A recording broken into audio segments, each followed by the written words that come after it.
بسم اللہ الرحمن الرحیم۔ السلام علیکم ورحمۃ اللہ وبرکاتہ۔ حکیم محمد احمد فاضل طب والجراحات آپ کی خدمت میں حاضر ہے۔ ناظرین، میں آج آپ کو خشخاش کے متعلق بتاؤں گا۔ خشخاش یعنی سفید موتی، قدرت کے سفید موتی آپ کے لیے کون کون سے فائدہ رکھتے ہیں۔ ناظرین، خشخاش میں آئرن، کیلشیم، پوٹاشیم، زنک اور میگنیشیم، کاپر، اس کے علاوہ اومیگا 3 بھی اس میں موجود ہوتی ہے۔ اس میں فائبر کی بھی وافر مقدار موجود ہوتی ہے۔ خشخاش جو ہے بیسیکلی آپ کے دماغ کو بہت تقویت دیتی ہے، دماغ کو طاقت دیتی ہے۔ اس کے علاوہ یہ دفتری کام کرنے والوں کے لیے انتہائی فائدہ مند ہے۔ دماغ کی اگر آپ کو کمزوری ہے، آپ دماغ کی کمزوری کا شکار ہیں، تو ایک میں نسخہ آپ کو بتا دیتا ہوں جس میں خشخاش استعمال ہوتی ہے۔ آپ نے اس کو اس طریقے سے استعمال کرنا ہے تو اس سے انشاءاللہ آپ کو دماغ کی تھکن، دماغ کی کمزوری میں فائدہ ہوگا۔ آپ نے کرنا کیا ہے، ایک چمچ خشخاش لینی ہے اور 7 عدد بادام کی گریاں لینی ہیں۔ بادام کی گریاں جو ہیں وہ آپ نے علیحدہ پانی میں بھگو کر رکھنی ہے، خشخاش کو علیحدہ آپ نے پانی میں بھگو کر رکھنا ہے۔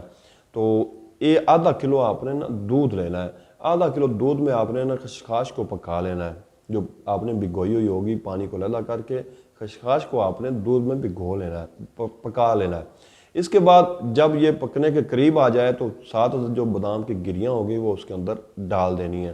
اس دودھ کو آپ نے پی لینا ہے، رات سوتے وقت پی لینا ہے۔ اس سے آپ کو فائدہ یہ ہوگا کہ یہ آپ کے دماغ کی تھکن، دماغی کام کاج کرنے والوں کی جو دماغی کمزوری ہے یا نظر کی کمزوری، اس کے لیے یہ آپ کو فائدہ دے رہا ہوگا۔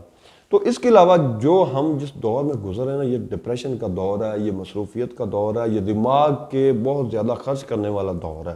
ہم جسمانی کام کاج کم کرتے ہیں اور دماغ کو بہت زیادہ استعمال کرتے ہیں، جس کی وجہ سے ہمیں دماغ کی جو بیماریاں ہیں، مثلا دماغ کی کمزوری، نظر کی کمزوری، ڈپریشن، نیند کی کمی، خاص کر آج جس دور میں ہم گزر رہے ہیں اس میں نیند کی کمی جو ہے یہ بہت زیادہ بڑا مسئلہ بن رہا ہے، یا اچھی نیند کا نہ آنا یہ بہت بڑا مسئلہ بنتا جا رہا ہے۔ جس کے لیے آپ کو کرنا کیا ہے، اگر آپ چاہتے ہیں کہ آپ کو اچھی نیند آئے، آپ کو بھرپور نیند آئے اور آپ صبح کے وقت بھرپور توانائی کے ساتھ اٹھیں، تو آپ نے کرنا یہ ہے کہ آدھا کلو دودھ میں صرف 1 چمچ خشخاش یہ ابال کر آپ نے رات سوتے وقت پی لینا ہے۔ تقریباً 10 سے 15 دن آپ مسلسل اگر ایسا کریں گے تو آپ کی نیند جو ہے وہ بہتر ہو جائے گی اور آپ اچھی نیند سونا شروع کر دیں گے۔ اس کے علاوہ اگر آپ چہرے کی رنگت کو نکھارنا چاہتے ہیں، چمکدار بنانا چاہتے ہیں، تو آپ ایسا کریں کہ خشخاش اور دودھ کا ایک پیسٹ سا بنا لیں۔ اس کو آپ رات کو سوتے وقت چہرے کے اوپر لگائیں، اس سے آپ کے چہرے کی رنگت جو ہے وہ نکھر آئے گی، چمکدار ہو جائے گی۔ انشاءاللہ آپ کو اس سے فائدہ ہوگا۔ تو ان کو استعمال کیجئے گا اور حسب معمول آپ مجھے امید ہے کہ آپ دعائیں بھی دیں گے۔ حکیم محمد احمد کو اجازت دیجیے گا۔ اللہ حافظ۔